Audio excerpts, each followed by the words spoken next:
Yes, good morning mga katalap-talap. Dagdag kaalaman lamang po mga katalap-talap. Lalong-lalo na sa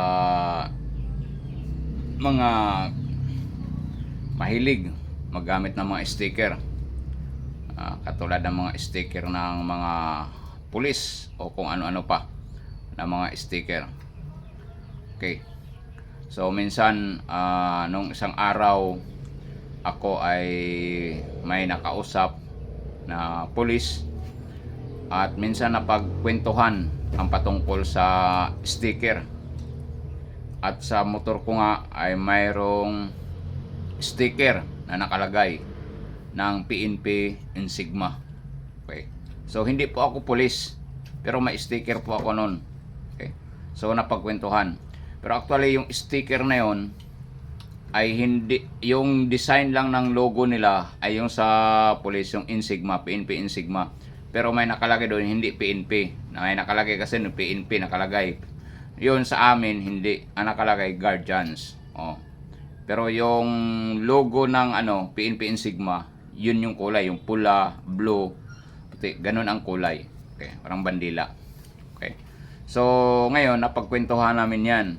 At minsan, nasabi niya, na bawal daw, actually bawal daw yung kakabit na mga PNP Insigma sticker sa private at public vehicle ayon sa Republic Act 3815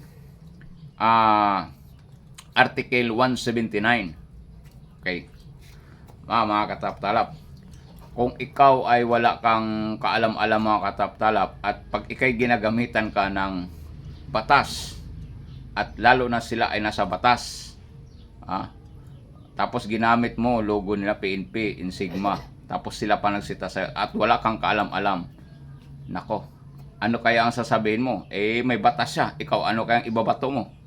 Okay. So anong nangyaring senaryo mga katap-talap? Sinabi niya doon, ganito ang sinabi, o ipakita ko sa inyo. Ito yung sinabi sa Republic Act 3815. Sinesearch na yun. Pinakita sa akin. O, ayan. So, ang nakalagay doon sa pinakadulo ay punishable by Aristo Mayor. Okay. So, anong magiging kaso mo, mga katap-talap? Bakit Aristo Mayor? Okay. Now, dapat marunong kang umintindi mga katap-talap kung ano ba ang nakasulat. Bakit punishable by Aristo Mayor? Okay. So linawin natin mga katap-talap ha. Ayan, malinaw yan. Yan yung batas na yan. Republic Act 3815 Article 179. Unang word pa lang mga katap-talap nakalagay doon, unauthorized. Okay. So ang tanong, unauthorized, ako ba ay authorized? Hindi naman ako PNP. Civilian ako. Authorized ba ako na gumagamit? Sa paanong paraan na ako magiging authorized? Okay. Na gumagamit. Okay. Unang-una, ang guardians po ay katuwang ng bayan. Okay. At ang guardians na mayroon po kami ay hindi lamang to binuo ng kung saan lang na grupo. Ito ay lehitimo, rehistrado ng SIC at lagi ito nagre-renew. SIC registered ito. At hindi lang yun, para sabihin ko, authorized ako. Hindi lang SIC registered ang guardians namin. Ito ay PNP accredited. Okay? PNP accredited. At pangatlo, legitimate member po ako ng guardians. Kahit i-scan yung ID namin, may QR code yun. Kahit pumunta ka sa Google, i-scan mo, lalabas doon yung details ng aking ID. Patunay na ito ay legit na samahan. Nagbabayad kami ng tax, ng grupo namin. Hindi basta nagbuo lang kami ng grupo-grupuhan lang. Kaya sasabihin ko, authorized po akong gumagamit doon sa guardians na yon, yung logo ng guardians na yan, authorized po akong gumagamit kasi legitimate member ako at yung grupo na kinaaaniban ko PNP accredited, at pangatlo ay SIC registered. Okay? So authorized ako. So hindi ako lumalabag doon sa sinasabing unauthorized na para gumagamit. So kung ikaw ay wala kang hindi ka autorisado, punishable by law ka talaga. Kasi unauthorized nga o punishable by arresto mayor. Okay? Sana naintindihan nyo. Kung mayroon kayong dagdag paliwanag at mas maganda pang paliwanag sa aking kaalaman o abot na aking kaalaman, comment below lang mga kataptalap. Correct me if I wrong. Correct mo lang ako. Kung sa tingin nyo mali po ako, walang problema. Willing po akong tumanggap ng paliwanag. Pero sa pagkakaunawa ko po, ang sentences na yan, nakalagay doon, dalawa lang naman yan, nakalagay kasi unauthorized. So ibig sabihin, hindi ka punishable. Ang reverse noon, hindi ka punishable by arresto mayor kung authorized ka. Diba? Ganun lang kasimple yun. Pero pag unauthorized ka, punishable by arresto mayor. Okay? So ibig sabihin, pwedeng gumagamit ng sticker. Okay, isa pa, itong huling senaryo. Ang sinasabi kasi ng pulis na kausap ko, kahit sila daw ng mga pulis, hindi sila pwedeng gumagamit o magdidikit na sticker. Aba, bakit naman hindi kayo pwede? Pulis nga kayo Logo nyo ngayon Bakit hindi kayo pwedeng gumagamit? Pulis ka nga.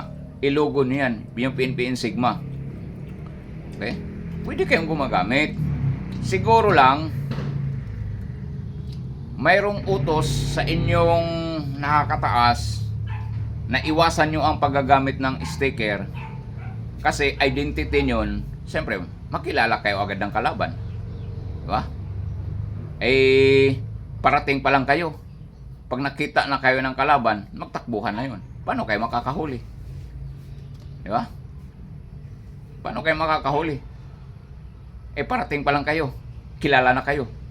Yung kalaban nyo, hindi nyo kilala kung sino kalaban nyo. Pero kayo kilala na dahil sa logo nyo. Pwede yun. Pwedeng ganon. Na maaring sa kapamaraanan nyo, kung paano nyo gampanan ang iyong tungkulin, maaring iwasan yung gamitin para hindi kayo makikilala ng kalaban na kayo pala ay isang pulis. Lalo na pag hindi oras ng duty nyo, na hindi kayo naka-uniforme, naka-civilian kayo, naka-civilian kayo, makikilala kayo agad na dahil sa sticker nyo. Mamaya may detreat pala ang grupo nyo. Kilala ka, di dali ka kasi nakita yung sticker. Baka may galit siya sa grupo, baka may isang tao na may galit sa grupo nyo. Di dali kayo, diba?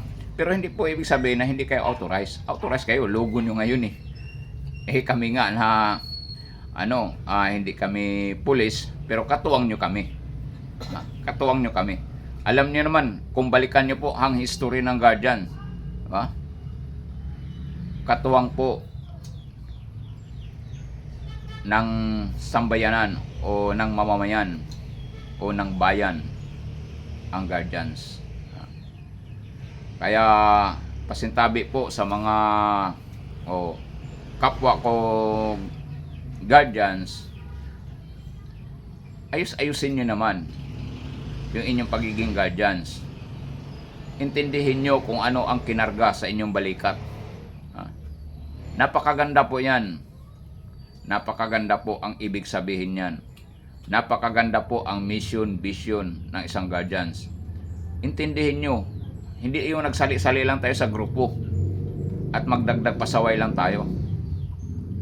Kaya sa grupo namin, di baling hindi kami dumadami, di baling konti lang kami, basta quality. Aanuhin mo yung quantity, kung pasaway naman at nakakasira lang ng imahe ng grupo. Kaya kahit konti, basta quality. Naintindihan niya kung ano ang ibig sabihin ng guardians at kaya niyang ipamumuhay ang ibig sabihin ng guardians. Yan po ang sa akin mga katalap-talap. Kaya balik uli ako doon sa mga batas mga katalap-talap, kung anumang batas na mayroon tayo, huwag tayong basta-basta agad-agad tinag o sumusunod lang agad, kasi ang kaalaman ng bawat isang tao o lahat tayo ay walang perpekto sa atin. Maaring nagkamali sila ng pag-unawa o pag-interpret nila doon sa nasabing batas. Kaya dapat tayo ay marunong tayong umunawa at umintindi ng salita kung ano ba ang dapat o tama. Okay? So maraming salamat po. Good luck and God bless po sa atin mga kataptalap. Huwag niyo pong kalimutan mga kataptalap mag-follow, mag-subscribe sa aking FB page Talap-Talap Vlog TV at sa aking YouTube channel Talap-Talap Vlog TV. Maraming salamat po sa inyong pag-like, pag-subscribe, pag-comment sa aking mga video. Maraming salamat. Good luck and God bless po sa ating lahat. At para magiging updated kayo sa aking mga i-upload araw-araw mga kataptalap. Maraming salamat. Comments lang po kayo kung gusto nyo mga i-upload natin na mga video. Gagawin ko mga kataptalap ng abot ng aking makakaya sa biyaya ng Panginoon. Maraming salamat. Happy Sunday mga kataptalap.